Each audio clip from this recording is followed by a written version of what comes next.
Okay, so this is an analysis of The Hand by Sydney Gabriel Collette. It's quite a risque writer, woman writer at the time, during the time period. Third person point of view. The theme of the story is about dominance and power and submission. And so we're kind of brought back to that whole poem that we read in the beginning of the at the beginning of the semester, the You Fit Into Me poem, where we see this idyllic relationship that kind of turned wrong in four short lines. And so this story is very much reminiscent of that. If I were to ask you to kind of compare this to something, then you would have that other text to kind of draw from. It's already in your schema, those ideas. So, at first, this young woman is in awe of her new husband, and it's very important to understand that they're laying in bed. It's probably a post honeymoon glow light in their room, and they're newly married, and she's kind of obsessed with um, him in a lot of ways. And so we see in that very first paragraph that she proudly bears the weight of his head. She's excited to be his wife, and how strong he is and how masculine he is. And she seems to notice his hand, this very strong hand that's laying next to her on the sheet. And so at first she sees it, and she's smiling to see it there. Um and then she kind of starts thinking about her life. She first about her room, but then about their actual situation. So this man was recently widowed. She married him a month after meeting him, rushed to the altar without really knowing the man. We call this naivete. She's young, she's naive, she's never been married. This is the second room that she's ever slept in. And the first one was her room as a little girl. And so, she's very young, very naive. And she's very young and slim, and she has an adolescent back, which I think is kind of telling there in the first paragraph. She's very young and inexperienced. And so then, like, he shudders or something in his sleep, a quiver runs through his body. And she tightens her arm around his neck. It says with a charming authority called exercised by weak creatures. It didn't wake him up. She's looking at his face. His eyelashes are long. She's praising his mouth, his skin color. Um, and then she starts seeing this hand again. It's kind of jerking in sleep. Um, she's laying on top of it. I think that's important too. So the arm is twisting, and she's trying to make herself lighter, um and then she starts studying the hand. It's a big hand. It's bigger than my whole head. And so she starts seeing this light, kind of that haze kind of slips away, and she starts seeing some discrepancies. She starts seeing the bluish veins kind of underneath. She starts seeing how engorged they are, and the knuckles, and how powerful they are. There's some hairs on the hand. And then, just a side note here, he varnishes his nails with pink varnish. And we're talking um like a gentleman's manicure. So it's really probably not like pink, like hot pink, or it's not an effeminate thing here. It's just that he definitely has manicures and takes care of his fingernails, which is weird. So weird. And so she makes a mental note to tell him, not to varnish his nails because he's so masculine.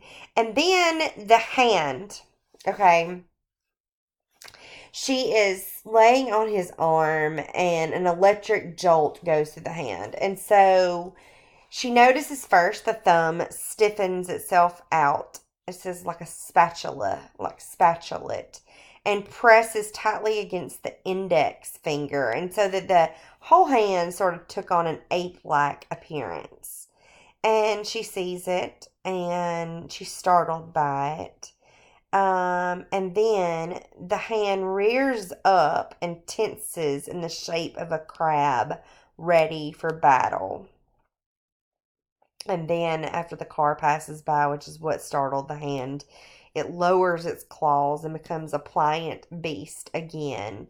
Um, and she's looking at it and she's noticing these things that she'd never noticed in it before. She thinks about, I've kissed that hand, haven't I ever looked at it? And then again, the hand regroups its forces open wide, and then grabs a fistful of the sheet and dug into it and squeezed with the methodical pleasure of a strangler. Such powerful terminology here. And so obviously this disturbs the young woman and disconcerts her in a lot of ways.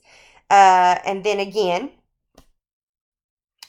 so she gets out of bed and she gets dressed and goes on about her day. And then she sees it again a little bit later. She brings him breakfast in bed. Or I'm sorry, he brings her breakfast in bed and she sees the hand again. And so here he is. He's like, do you want a slice of this bread, honey? I'll butter it for you. And so she's looking only at the hand and shuddering, her skin's crawling. And then I love this. She concealed her fear, bravely subdued herself, and beginning her life of duplicity, of resignation, and of a lowly, delicate diplomacy, she leans over and humbly kissed the monstrous hand. There is no indication here that this man is abusive, that their relationship has any taint or darkness to it.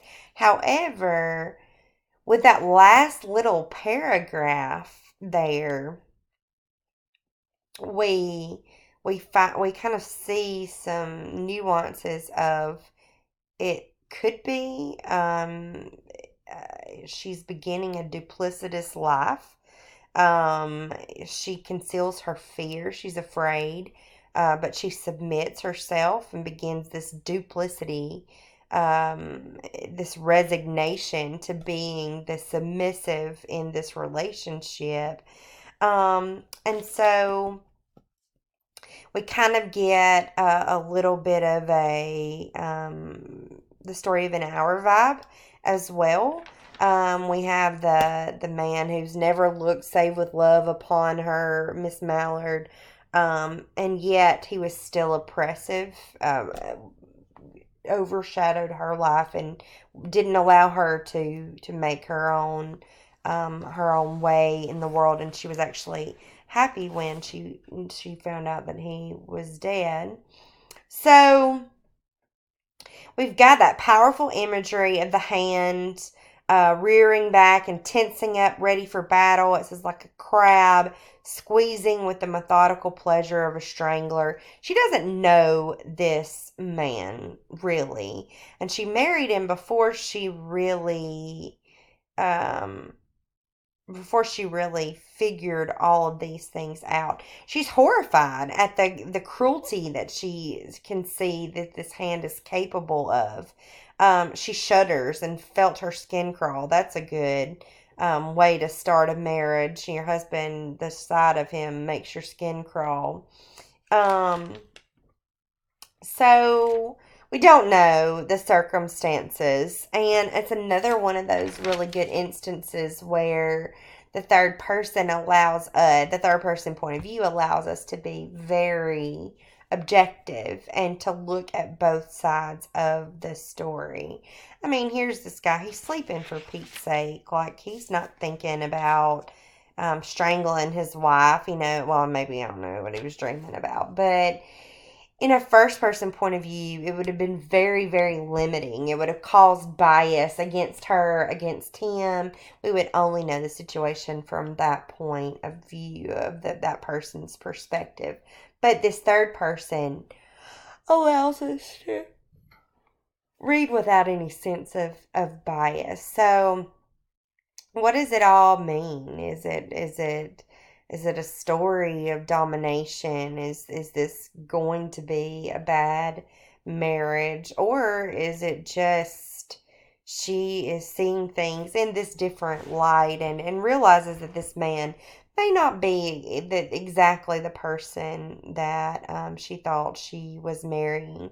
Kind of that wake up call where that honeymoon phase is over and you start settling into a more normal life in the beginning of a relationship. Everything is always peaches and, happy times and sunshine and rainbows and unicorns. And then real life kind of settles in, and it's what you do with that matters. So, anyway, before I start chasing too many rabbits, um, story, dominance, submission, very reminiscent of that poem that we read earlier, You Fit Into Me, and with definite ties to the story of an hour here as well. So just keep all that in your wheelhouse for later.